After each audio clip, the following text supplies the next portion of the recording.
There is a man by the name of Lieutenant General Mkhwanazi. He is a commissioner of provincial commissioner of police in a province called KwaZulu-Natal. A man who recently addressed his colleagues. It is what the man said that changed forever how I view the man. Forever and ever. No one has ever addressed people this way. No one has ever told people live, straight into their faces, that you know what? If you don't love this province, leave now. Take a transfer and leave. If you're not going to protect these people here, because it's not your province, take a transfer and leave now. But he says more than that. And there's more that the man said. It makes sense why people gravitate towards the man called General Mkhwanazi. It makes sense why the EFF is one of the political parties that is vocal about protecting General Mkhwanazi and saying all these prosecutions that are coming his way are just malicious prosecution that are aimed at discouraging him from arresting criminals who are committing crime in KZN. But not just criminals. Some of those criminals are politically connected. But furthermore, some of those criminals are politicians themselves. It shall be remembered that General Mkhwanazi once said, when he was doing investigation, he realized there are people in KZN who have bigger houses that are contracted to, or the same houses are contracted to the South African Police Service, and they are given for the use of the South African Police Service as safe houses. Now, if you don't understand what is a safe house is a place where a witness is taken into a safe house when the witness is about to testify, especially if police suspect that if you were to testify here, you might get killed or something bad might happen to you. They take you into a place called safe house. A safe house that is protected by the police. It is this safe house where, according to the corruption unraveled or revealed by Lieutenant General Mkhwanazi, it shows that there are politicians who are siphoning the South African Police Service money for services that were never rendered. Some will sleep in the very same houses but go and claim money from the South African Police Service. He has then revealed more deeper corruption from the South African Police Service and said that there was money that was also siphoned through the secret fund, or the money that is used for intelligence-driven operations. And because of that, some people will eat that money and they will go unaccounted. Nobody will bring them to books. He sought to expose all of that in an attempt to clean up the province, as he is the head of the province. And that has ignited the anger of not only politicians, but even criminals that are connected to those politicians. And an attempt to remove him from position has been made. It shall also be remembered that the very same Mkhwanazi does confirm that yes, at some point he was suspended for going against corrupt people in the province. This I say just to give you a bit of a background about the man. But it is the latest speech that we are focusing on, including what the EFF is planning to protect the man. You definitely need to listen to this. But before we can take it off, before I can unpack some of this, before I can insert this video, Mkhwanazi, and allow you to listen to the man. I would like us to start here. If you are not yet subscribed, what are you waiting for? Come on, good people. Because to subscribe, it is free. To like the video, it is free. To comment in the comment section below, it is free of charge. To click the notification bell, it is free of charge. To share this video, it is free of charge. To watch this video until the end, it is free of charge. Also, good people, come on, to watch the ads, it's free of charge, and that's how you financially contribute to this YouTube channel. Speaking about financially contribution to the channel, you can become a member of this YouTube channel from as little as 20 Rand a month. You can also use the super thanks button.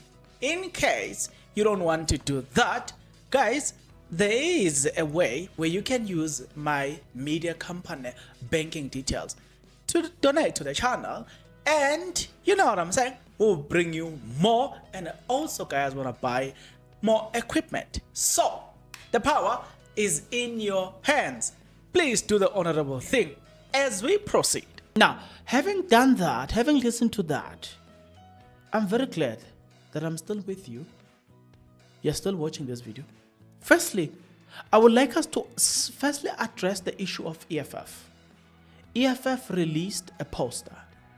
In a poster, this is what EFF is saying. Hands off Mkhwanazi. On Friday, the 16th of May, 2025 at 10 a.m., there will be a march. This is going to happen. Meeting point is Carey's Fountain, Winterton Walk, Durban, KwaZulu-Natal. And I would like to believe that this is going to be a successful march. EFF doesn't just do things these days, they deliver.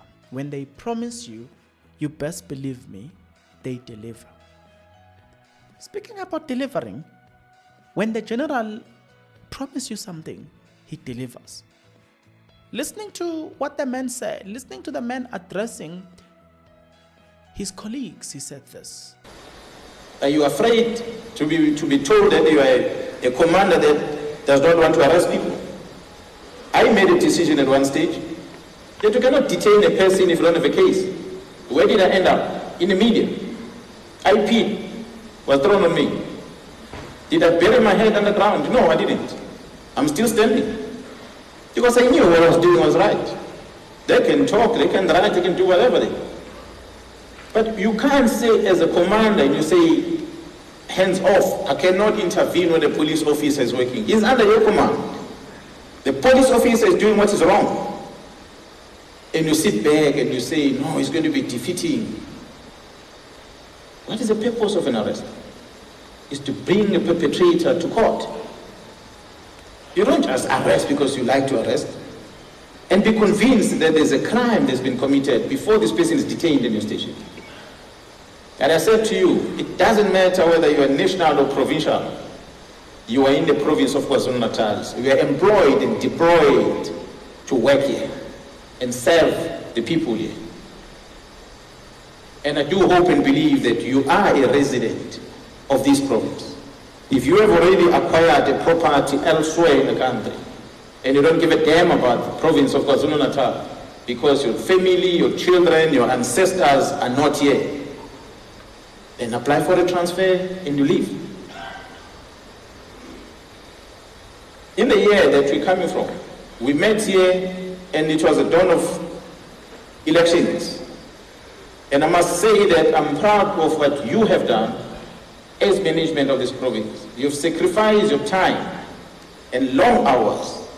I know majority of you worked under extreme stress. In this province, all eyes were here.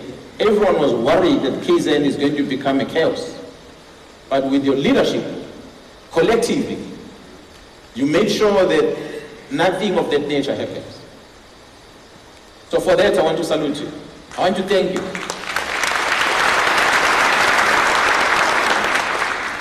The organization, South African Police Service, is our employee. Just love it. Just love it so much that whatever we do, we make the organization proud of us. Have that respect that General Ngamagela will say to me in the morning, General, I've got this medical condition that I have, and it won't look good in uniform. Can I not do an uniform today? Not because I don't trust it. I said, send me the picture of what you're talking about. She sent me the photo and I looked at it and said, no, I agree with you, General. You can't put a uniform when you're in this condition. Because she respects the uniform. So colleagues, I want to remind you, you voluntarily came into this organization. Maybe those that came from exile, the MKE and the likes, when there was this formation of the South African Police Service, were instructed to come here. I know there are some of those, especially within crime intelligence as well as the VIP side. But the rest of you and me, we took an opportunity and we took time to apply to join the service. And we took time to complete an application form and we asked to be promoted to these positions. Respect the organization, colleagues. Love it. Respect the commanders, love the ACPS as your employer. And lastly, respect the flag. If you respect the flag of this country, you're going to respect your clients, the citizens, the people, because how the flag is representing. For those going on the retirement, I wish you well. If you're not going to meet again before you retire, enjoy the rest. I hope you deserve it. I hope you deserve it. I hope you've worked hard to create a safer environment. I hope as you leave, you hand over the baton to the people that are responsible for policing to keep you safe when you're on pension. Because guess what? Trouble hits you, you're not going to call me. You will not call me. You're going to rely on the very same police officers that you left behind. Now, there are quite a number of things that he said, but one of the things that I've highlighted in what he said was when he told his colleagues that some of you, we might not meet. You might go on a pension. But then he highlights something very interesting. He says to them, you would have given the baton to someone. And by the time you resign, you will no longer have access to things. You will no longer be a police. You will rely on the services of the people you would have left behind. And then his closing remark says, I hope you did a great job. In other words, what he's basically saying is, if you have done your job thoroughly and you have inspired more people to do good, when you are gone, they that you would have inspired to do good will take on the baton and do good. And this time around, you will now know and feel at first hand what it means to be disappointed by police or to be prioritized by police. He says there will be no favors. You will receive services like nobody else. I hope the services that you are giving now is the services that when you are retired, you will enjoy. If you take time to respond on people's complaints, do not expect police to respond quick when you have retired. That is a message that resonated with me the most in this entire speech. To say, you will reap what you are sowing. If you think it's okay for a person to queue waiting for a van while you are busy dating using the state vehicle, when you are gone, you no longer have access to the state vehicle. The person who's coming after you would have inspired by you to use the state vehicle to go on a date, and you would have been waiting for services. Do not complain. You have created this evilness. You have inspired people to be evil. Do not complain when you are reaping what you sow. These were the most interesting things to remind the police services, that the police service members, that one day you will be, and surely, unless otherwise you die, you will go back in being just a civilian, receiving services from they that would have succeeded you. I hope you have inspired them. do a great job.